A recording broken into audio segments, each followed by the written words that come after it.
Good morning, everybody. This is an exciting end of February. We are having a fireside chat here with the chair of the City's Council's Committee on Technology, Councilmember Carmen de la Rosa. Thanks for joining us. Thank you for having me. We are here in the lovely NYC Pit Pop-Up, which is a space that has been organized by the CUNY Pit Lab. And the goal of the CUNY Pit Lab, Pit at CUNY, is clear. It is to inspire the next generation of young technologists, including engineers, designers, computer and data scientists, and others like future civil servants, with an interest in leveraging technological knowledge to pursue work in service for the public good. So thank you, CUNY Pit Lab, for having us and kicking off this amazing space with us. We are so excited to continue to do programming here. They will be hosting events all throughout Open Data Week, and we will talk about Open Data Week shortly. So a little bit about BetaBagels. BetaBagels is our breakfast series. Each event features government employees or local leaders who are using technology, data, or design to transform New York City government from inside to out. We take a lot of inspiration from our friends out in LA who do data and donuts, because LA is a donut town. We are a bagel town. Did you have a bagel this morning? I didn't. Oh, Should have. That's okay. I had a bagel this morning from Nala's Bagels over on Church Street. I'm foot traffic, but it's a little bit smaller. If you're looking for some locally made, they're not a sponsor, but maybe they should be. To that later. But anyway, BetaBagels is our little breakfast. We're the new City Council Chair of the Technology. We're going to ask for some welcoming remarks and introductions, and then get to the chat, and then do a Q&A. So to further kick things off, BetaNYC is a civic technology nonprofit organization. We're a team of New Yorkers, 7 full-time staff, and 2 civic innovation fellows who are with us here in the room from the College of Staten Island. Woo! BetaNYC's mission is to make sure it is easier for all New Yorkers to access information and use open data. Our history grounds all of our work. BetaNYC acknowledges the land politically designated as New York City to be the homeland of the Lenape, who were violently displaced as a result of European settler colonialism over the course of 400 years. The Lenape are a diaspora people who remain closely connected with this land and are its rightful stewards.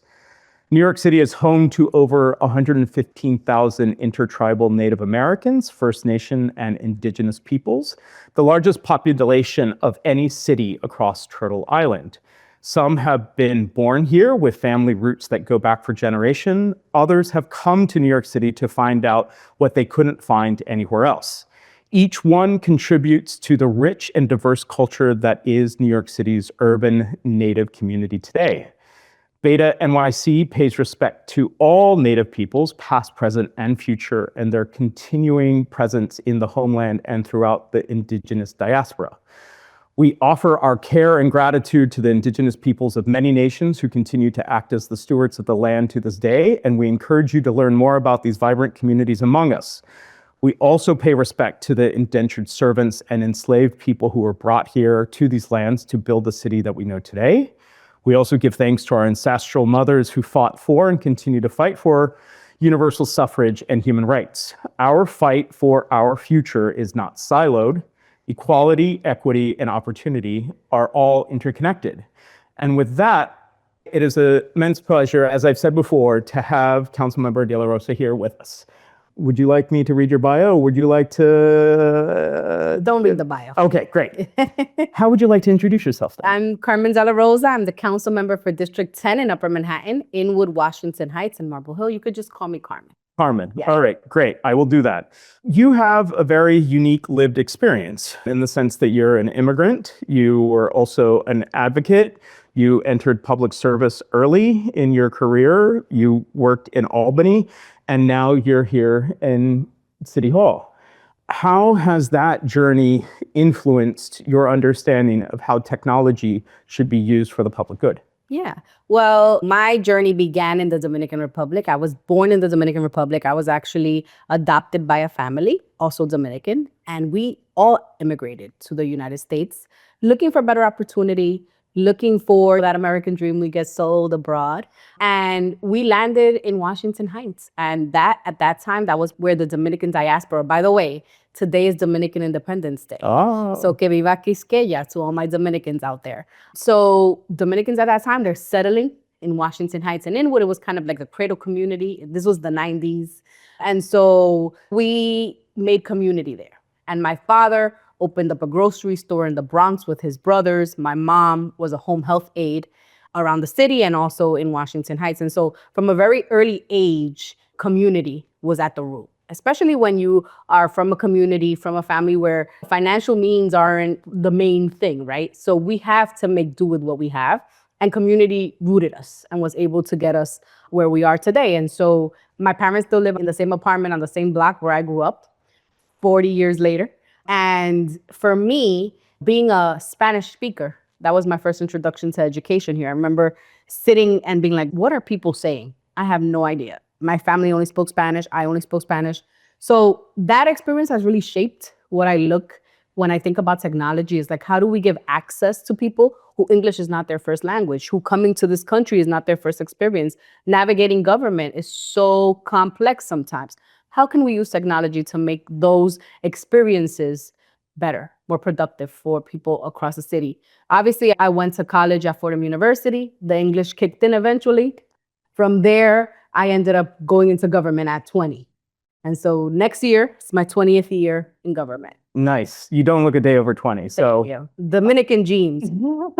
I got to thank my mother. So as someone who's spent 20 years in public service, if you were to meet, and as you do meet college students, what specific advice do you have for them as they are entering into this uncertainty of AI and all these threats to democracy that you see? Yeah, I mean, the threats to democracy are real. I have a 12-year-old daughter. I think about how our educational experiences are so different from what their educational experiences are today and what they will be in the future. I remember having to write papers and having to cite notes for books in libraries. Research has completely changed. There was actually a writing manual, if you remember back in the day, where how to cite the books we were using. Education has completely shifted, but it also has opened up an entire world for our current scholars and future learners, where they have so much information at their hands. For me, the way I see it is like, even the way that students and college students especially critically think has to be different than when we were doing it. Because for us, you opened up a book and the information you got in front of you, we took as truth, even though we could skew it depending on our opinions. But for students doing research today, there is so much information. First, they gotta figure out if the information is real, if we can verify it. Where is it coming from? Who is the source? And so even having the ability to critically think will be different for college students today. For me, my advice always to students, and I speak to students often, is one of my favorite things to do, is to remember your own experiences. Remember where you come from, remember your communities, remember the impact that you're trying to leave. I always say to people, we may have college degrees, higher education degrees, but one thing that no one will be able to change, buy, or take away from you is your lived experiences, how you show up in a room, how you walk down the street, how you help someone else. So my advice to college students is always think about the things you do that you love, but that feel like they touch your value system, and follow that path, because that will eventually lead you to the place where you need to be, the rooms you need to enter. So that would be my advice to them. Word. I love that answer. You are bringing all of that power to a very influential time period in New York City, where we have this radical adoption of new technologies. We desperately need a legislative body. We need our democracy to hold those technologies accountable, right? Absolutely. As the chair of the technology committee, your first hearing is going to be on facial recognition technology and the collection of biometric data. Can you tell us a little bit about that hearing and what are some of the goals that you hope to get out of it? Yeah. Well, first, I think it's important for folks to understand sort of the oversight powers that the council has. Really, the agency that is under our oversight authority in this case is OTI, which is where the Chief Technology Officer of the City of New York lives. And the main purpose of the committee is really to look at how government is using technology to provide reports, data, to provide services for city workers, how we are also making sure that new technologies come into the city to problem solve for the things that our constituents are saying. But in addition to that oversight authority, I think the most important thing that the committee does is that it gives us a platform to have these conversations.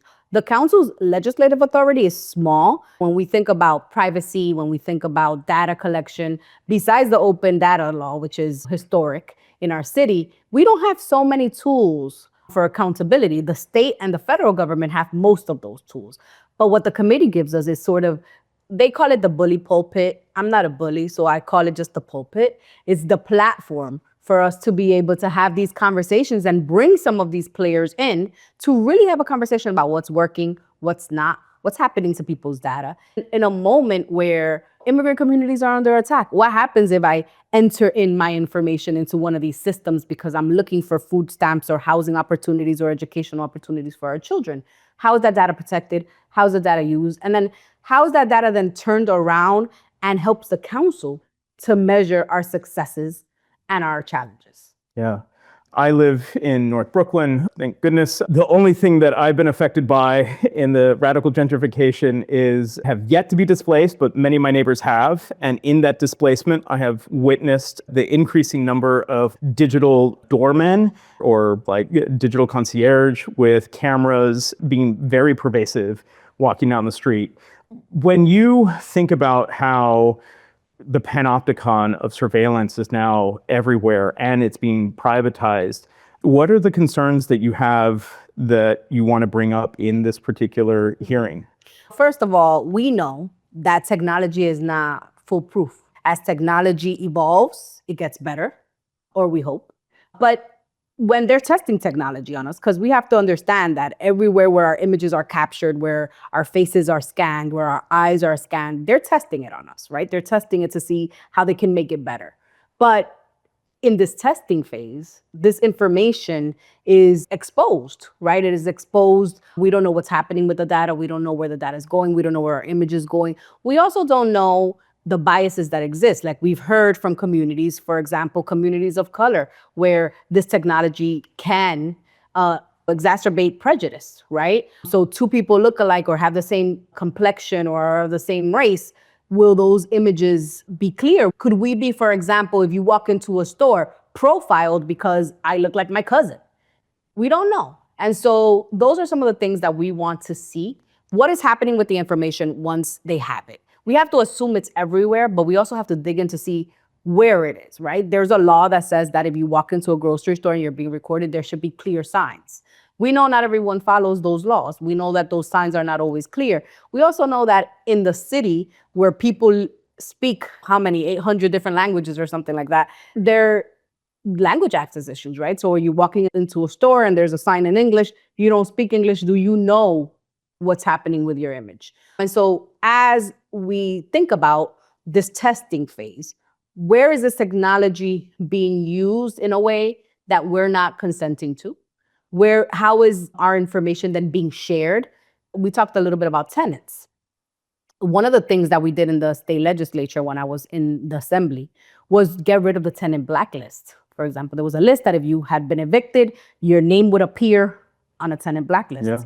And like for me, I'm Carmen de la Rosa II, right? That's very common in our culture. And what happens with those names? What happens with those images? Are we creating blacklists of sorts to say, oh, this person can't come into the store because they were caught shoplifting at another store?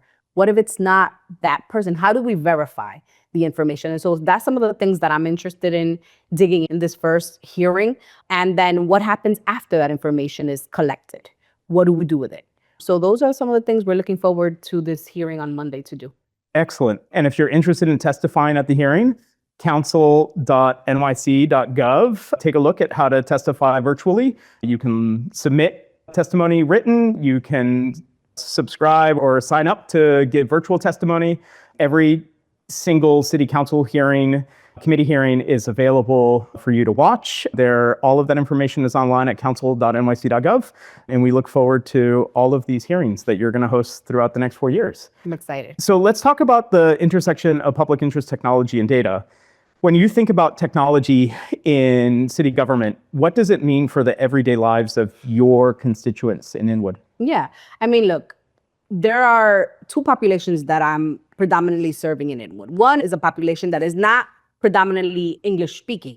So when it comes to language access, like I mentioned before, I see opportunity for this to be something that where technology helps us. And I know that the city has a law where the main 10 languages that are spoken, documents and things have to be translated, but there's so many dialects. There's so many other languages that escape those 10 main languages. And so how do we bring people into the government process by using technology as a tool for translation is one. The other thing is that living in a digital age, I think a lot about my seniors. A lot of the people that are living at or below the poverty line in New York City that are housing insecure, that are food insecure, are seniors on fixed incomes. And so in a digital age, how do we bring seniors into the fold when, for example, one, they're probably way more hesitant to give up their information because we have told them about all the scams that exist out there. But two, they're just not used to the technology. They're not used to having to upload a document onto an app in order to get a service. And a lot of them prefer to speak to people, not machines. And so there has to be an educational component there, but there also has to be a hand-holding component where we build that trust with folks in our community who aren't familiar with services, because the difference between a family being approved for food stamps and a family going hungry, right? That line is very thin. And so we saw at the height of COVID, the bread lines around our community. We saw our food pantries exploding with folks who really needed that meal for their family. And so I think about it in a way as like, how can we use technology to be more effective, to be more efficient, and then to gain the trust of communities who are the most vulnerable at this time and need our help.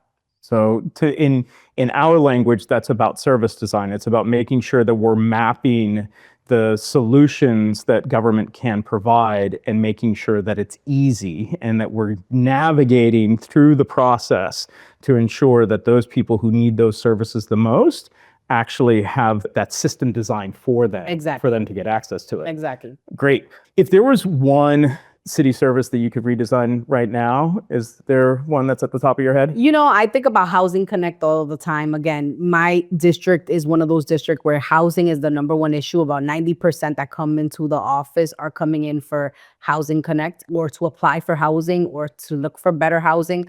And so that system does have some kinks in it. I would love to see more done in order to help people navigate that system, uploading documents, making sure that there's a wide range of customization so that if you're someone who's living in Washington Heights and maybe you don't want to move to Brooklyn, right? Yeah. You don't want to be displaced to another neighborhood. There's a way that you can say, I want to stay within this borough, right? Or I need a 2-bedroom rather than a 1-bedroom. So more customization, or rather than just if your income is eligible, apply, and your income is the only thing we look at. So I would love to see more of that.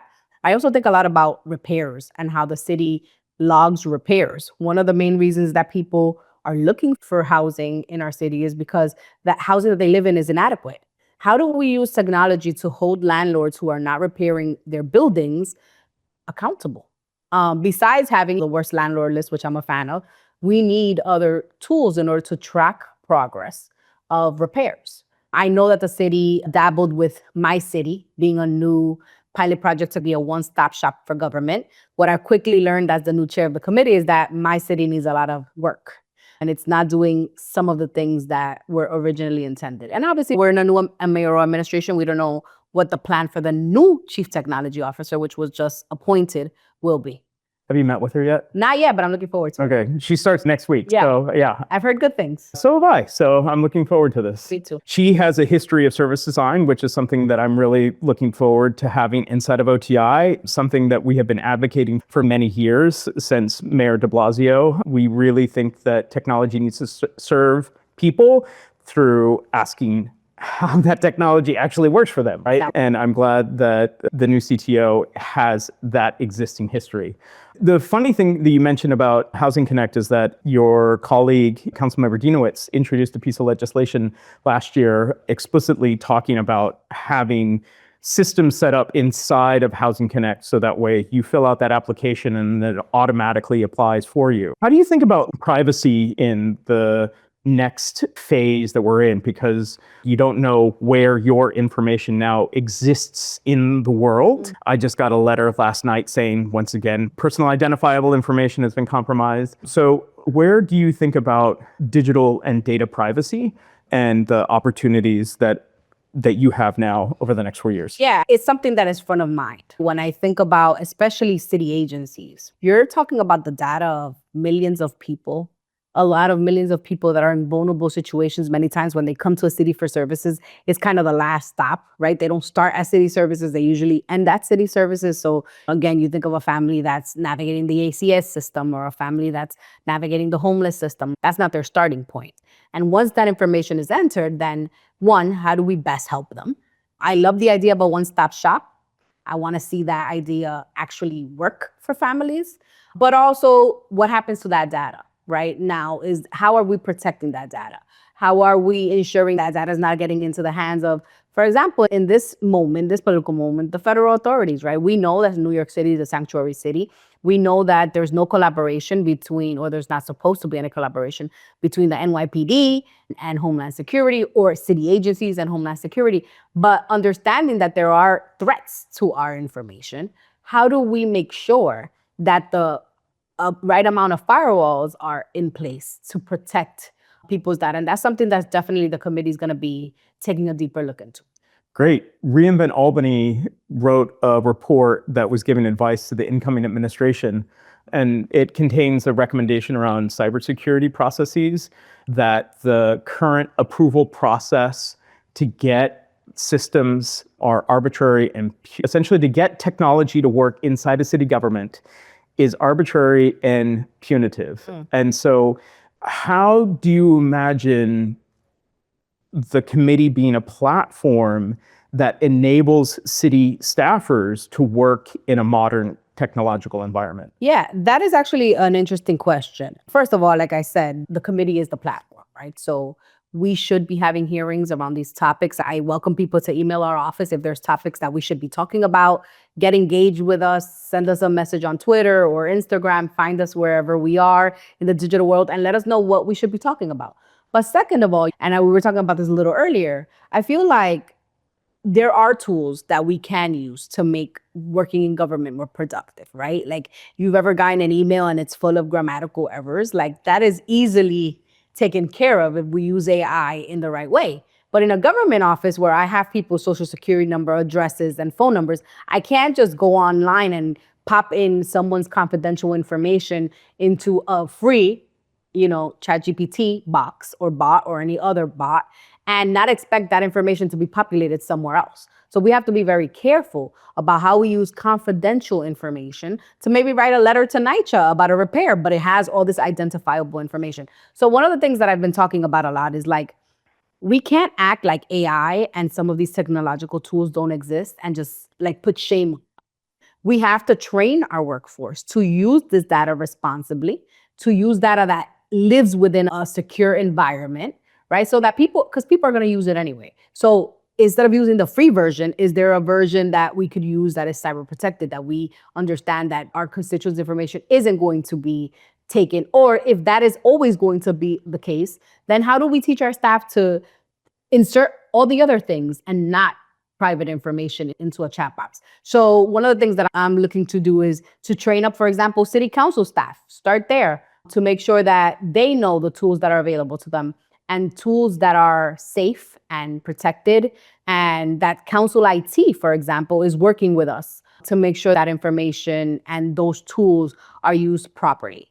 Because I always think, especially when we're dealing with problem solving across the city, if we put our heads in the sand and think, oh, no one's using ChatGPT, that's not reality. People are going to use what tools are at their disposal, and we just have to make sure that those tools are working accurately, that they're precise, and that our staff and our teams know what information should not be inputted.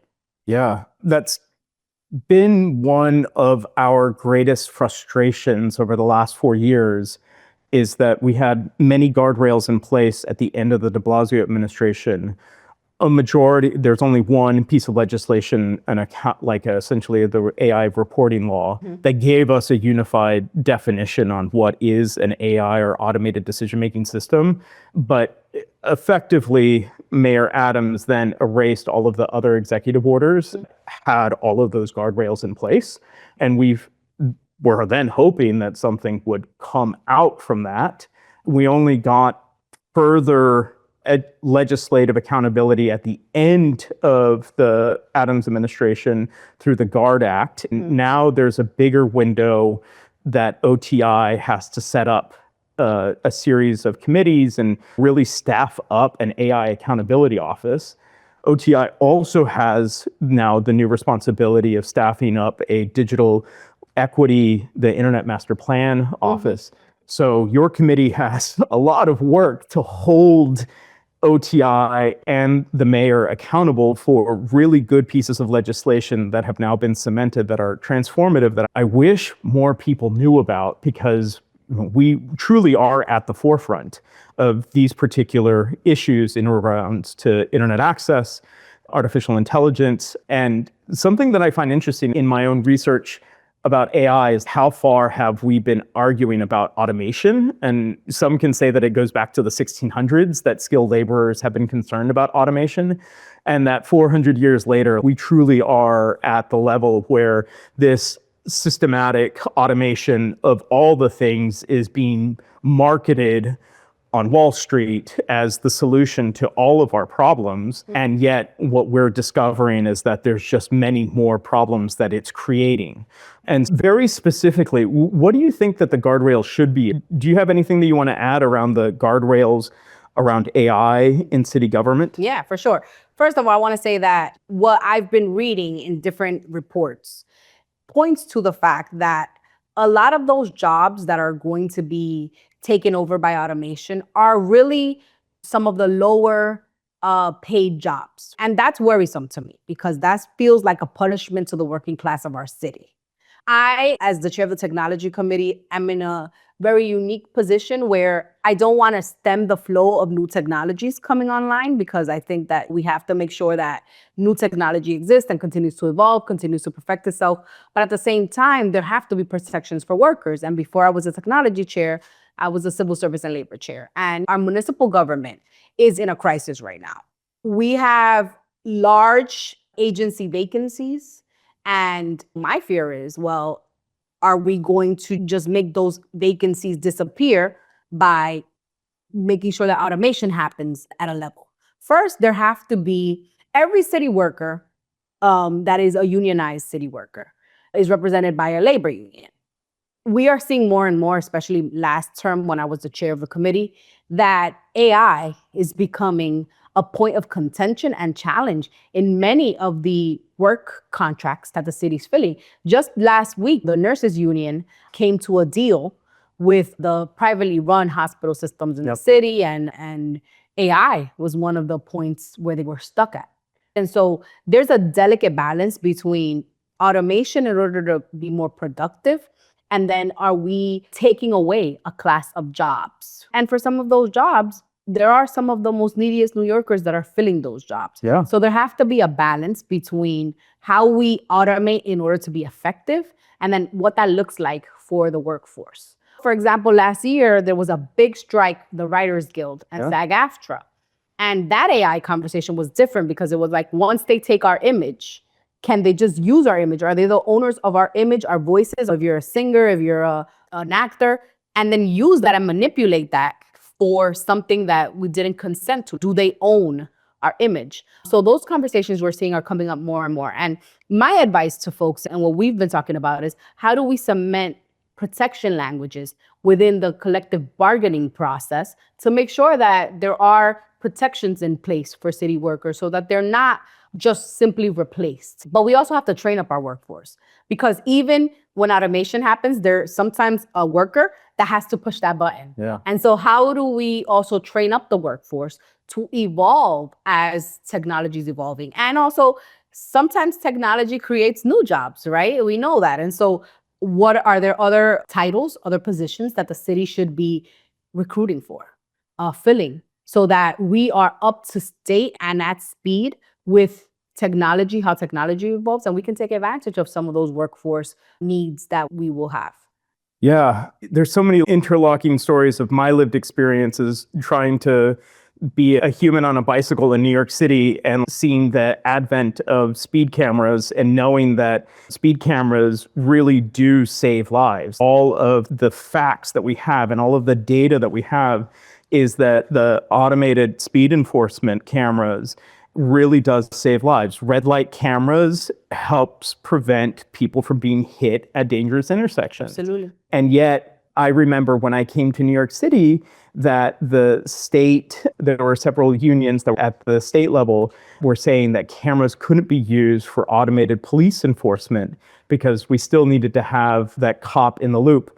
Yet when you looked at the data about where were the biases and where the biases continue to this day when it comes down to law enforcement and pulling over drivers, it still prejudices against Black and brown drivers. And so where does that labor replacement and automation, where can it happen that does remove those biases and help increase safety and security across the whole city and hopefully move us to a new world? I know that we're getting some questions here from the audience, but I want to end my list of questions here with what's the one thing that you want the civic technology community to start doing tomorrow to better support your work as a council member, as a legislator, the chair of the technology committee, and your constituents? Yeah, I always say to people, when you're in a room and decisions are being made, it's important to look around that room and see who's not there and make sure that we are responsible for the voices that are not represented when we're making decisions. So for me, when I think about civic engagement and I think about our responsibilities with technology, we know that there's still inequity in the tech space. And so where are there opportunities for us to bring in the voices of women, the voices of people of color, different languages? If I had one thing to ask the community is look around that room and make space for the people that are not there. Because when we make a decision, it impacts those people in very sometimes negative ways, and sometimes it can help those people. And so that would be my ask, and obviously continue to follow our work. Help us become experts in the areas that we need to become experts in order to legislate for the benefit of our city. Stay engaged. Great. And I will say that there's still, 3 boroughs that are asking for community board applications, which if you go to beta.nyc and read our newsletter, we're keeping those applications at the very top. We have found that community board engagement, while it's not perfect, it's a very unique experience of dealing with very diverse New Yorkers, but that experience within itself helps us better understand the needs of our neighbors, which are not always the neighbors that we run across at the supermarket, at the coffee shop, in the park. We may pass by them on the sidewalk, but the community board experience is one place where all of those people tend to funnel into. Yes. Bronx and Manhattan recently extended their deadlines, and Staten Island applications are open all year round, and you can always apply. Thank you, Susan, for adding that you can always apply to be a public member of the community boards, regardless of the time of year. And you can always show up to the community board and just meet your neighbors. I'm a new parent. I got recruited to be on the PTA, so that's a whole other lived experience. So wherever you can find the neighbors that you traditionally would not be hanging out with, go find them and learn. One question that Mike put in here as we were just talking about civil service reform is how might we reform civil service to support hiring and removing barriers that currently exist within that ecosystem? How do we transform the tech hiring? Yeah, we did a lot of work last session in the committee on civil service reform. First of all, we talked about the fees and some of the fees to take the civil service exams and how it's so counterproductive to think about a person who is looking for a job, is looking to be hired by the city of New York, and they have to pay money that they don't know where it's coming from just to sit and take the test. And so that is something that I think we started to do some work around, and the city has to do more.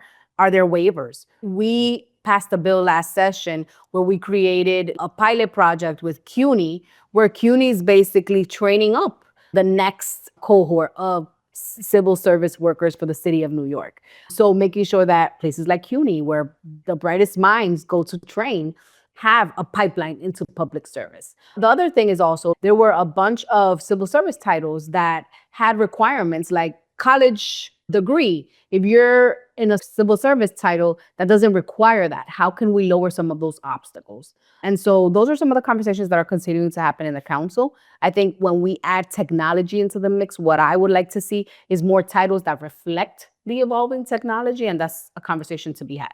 Great. As a college dropout myself, I have found it very difficult to take those civil service tests because I'm not necessarily qualified.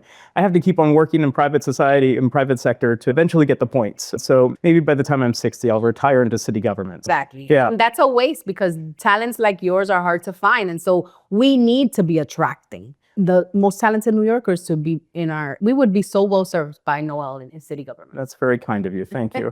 Rachel Faust, the Senior Policy Advisor at Reinvent Albany, asks about how can the City Council support the implementation of the new NYC FOIL law requiring all agencies to use the Open Records portal and collect new data about FOIL responses times and compliance? Yeah, I think that this is a great topic. We hear the frustrations across the city of New York for FOIL requests. I was just meeting last week with the fire department, for example. And so when there's a fire in a community, we want to get the fire report in order to help constituents in the rebuilding process. It has to go through a FOIL request. And the FOIL requests, as you know, are backlogged. Yeah. They take months to get the information. By the time we get the information, we don't need it anymore. So I think that this is a very timely conversation for us to be having, one that I also look to exploring in the committee. And I think in terms of having those conversations with the state legislature and working together, I was just this morning with Senator Gonzalez, who I think is amazing, keeping the relationships between the city and the state in close collaboration so that these laws are mirroring each other and that also it's getting to the goals and the objectives that we're trying to reach statewide. Yeah. But thinking about the density of New York City in particular is important. So I'm looking forward to continuing to work with my colleagues in Albany to get this done. Great. I think the work that we've been able to do here in New York City has forced Albany and to force your former colleagues to take note. Yes. Let's see here. So in regards to the tenant blacklists, what kind of measures can be taken in the future to recognize that identity theft can cause evictions in a person's name due to their stolen identity? So we do something with the Housing Data Coalition where we actually get housing eviction notifications. We get housing court notifications, but we're limited to only see eviction notices from buildings with 11 units. And so with the right to counsel legislation, we know that while tenant blacklists are illegal, Yes. there are still proxies within the ecosystem that still enable those type of blacklists. And that data, the eviction data, is sometimes used in that. How can we strengthen tenant blacklists, or at least strengthen the ecosystem to ensure that anybody can rent the apartment if they can afford it? Yeah, I think that a lot more has to be done. I think that the legislature in 2019 passed the laws that made blacklists illegal. But I also think that it's a partnership, right? Between passing laws that give tenants strength when fighting an unjust listing or an unjust, discrimination in a way, right? Because you're on a tenant blacklist, and working with agencies like the Human Rights Commission to make sure that when discrimination is present, that tenants have the ability and that they know about the ability to fight back when a landlord is trying to use this type of information to penalize basically families. But I think much more has to be done in terms of a credit score doesn't paint the whole picture. Sometimes people go through hard times, and because they went through a hard time doesn't mean that they should never be allowed to rent an apartment. I can't think of a single most impactful data point that people that are securely housed tend to thrive. You can go to work, you can go to school, you can find income, you can pick yourself up if you have a stable home. And so knowing that, we have to do everything that we can to try to make sure that people can get into apartments. Yeah, a stable and affordable home is the pure foundation of a proper civil society. Absolutely. If you can't afford rent, it is the most common denominator in indicating how uncivil society will get, right? Yep. And it's very unfortunate that we have such a high cost of living in New York City, and that's primarily driven by the fact that our rents are just shooting through the roof. Yes. Let's see here. What's another good question here that's coming in? Is there any type of transparency laws that you imagine exploring within this first year? We've started to have this conversation, and one of the things that is maddening is that the city council has a lot of reporting bills. Like, we ask all types of city agencies to report, to report, to report. Some of these bills, I think, are clogging up the reporting mechanisms because I think that some of them are outdated. I would love for the city council to take a look at some of the reporting bills that we've passed in the last maybe decade and see what's no longer necessary and make room for some of the reporting data that is needed. For example, I think about the world pre-COVID and post-COVID. We're in a post-COVID world, still in the midst of it, but a pre-COVID world and where we are today. Yeah. And so the data points that we may need in communities have changed, have shifted. And so one of the things that I like the council to do is to look at these reporting bills and see where there's room to sort of shift out. And the council recently put together a more robust data team.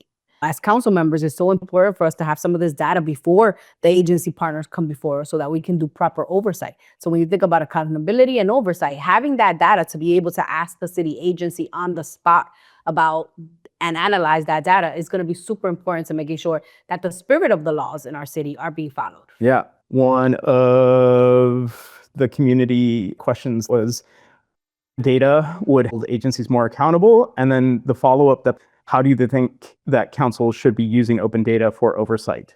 Yeah, definitely for prep oversight hearings, it's important for us to have that data beforehand. Sometimes the city NYC will come and testify and they'll say, we'll get back to you, but they don't. Yeah. Or by the time they do, that information is like, okay, that day has passed, right? So making sure that we have access to data beforehand so that when we're questioning the agencies, we're using that data to inform our knowledge base is important. When we're legislating, we're trying to fix an issue in the city, having the data of who that impacts, who we're trying to impact is important.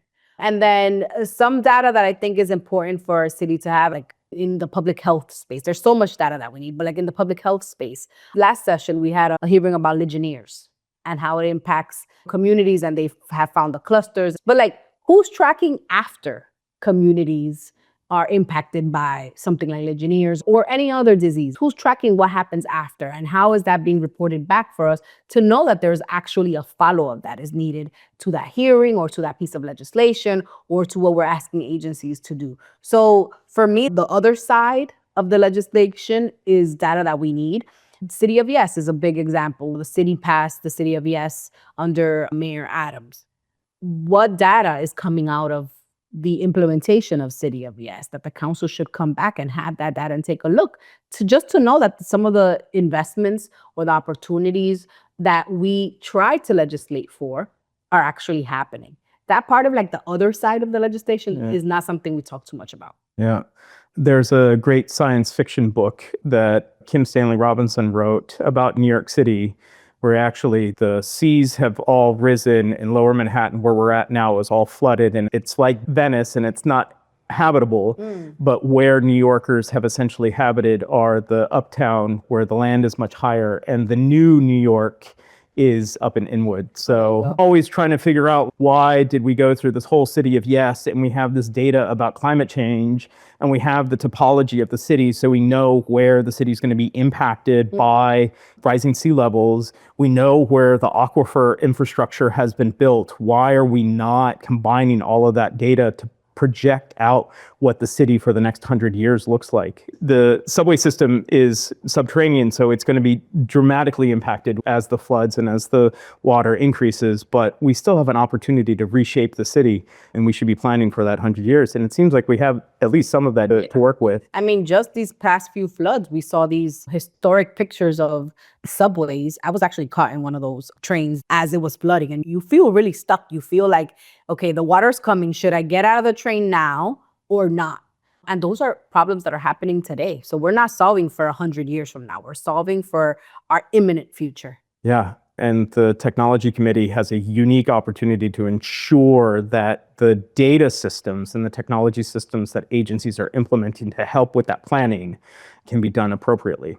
Thank you for all these questions. I appreciate this. 5 minutes. Do we want to see if there's anybody who wants to ask questions from the internet?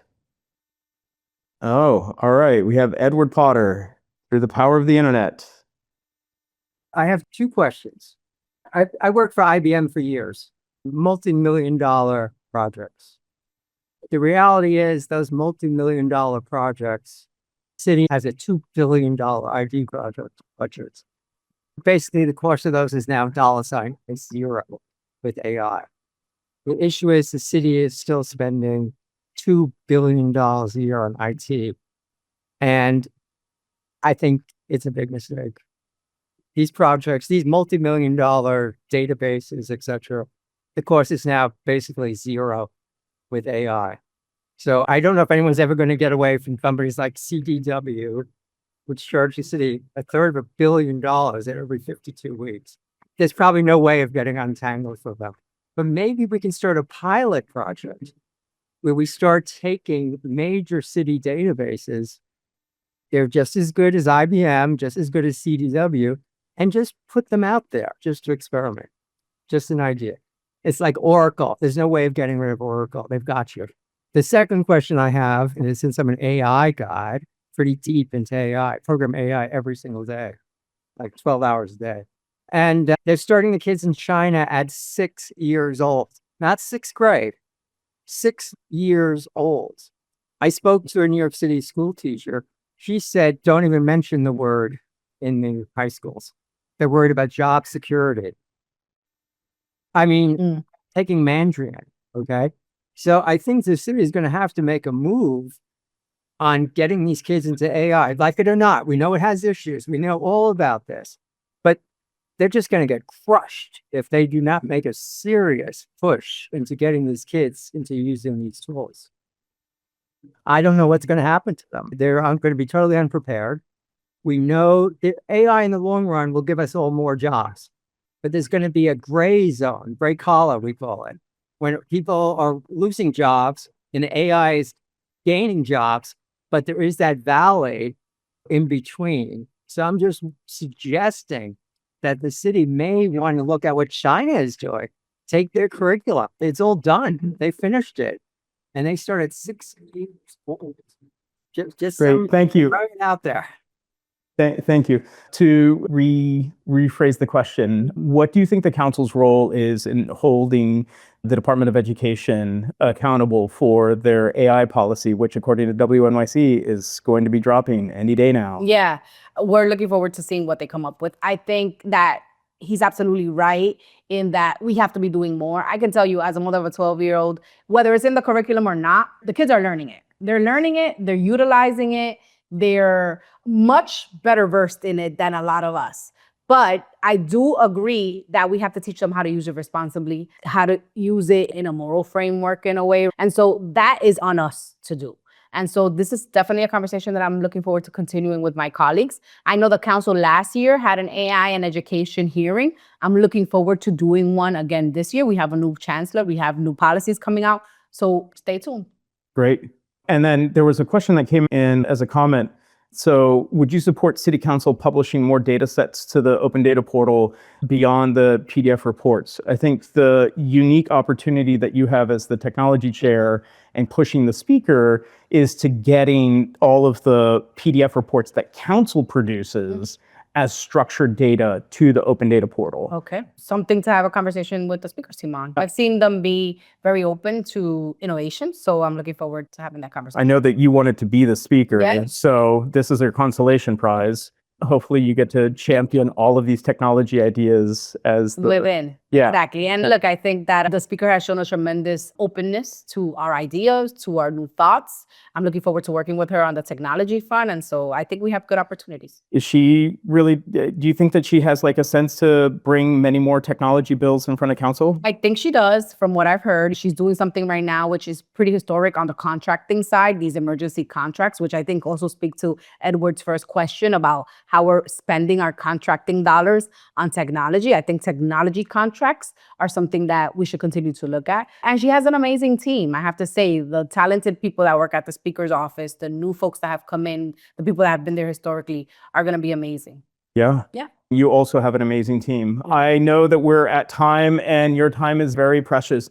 For those of you who have your hands raised, can you please make sure that you email those questions and we'll pass them on to the council member and see how we can get some answers for you. I really appreciate it. With that, we have Open Data Week coming up. Open Data Week is at the end of March 22nd to 29th. It's the 10th anniversary of Open Data Week, which is a civic engagement opportunity for all New Yorkers and virtual New Yorkers as well, as we will say, because it's primarily a virtual event, but it is something that we do celebrate here in person. And then we're going to end Open Data Week with School of Data, which is our now 2-day conference and unconference at CUNY Law School.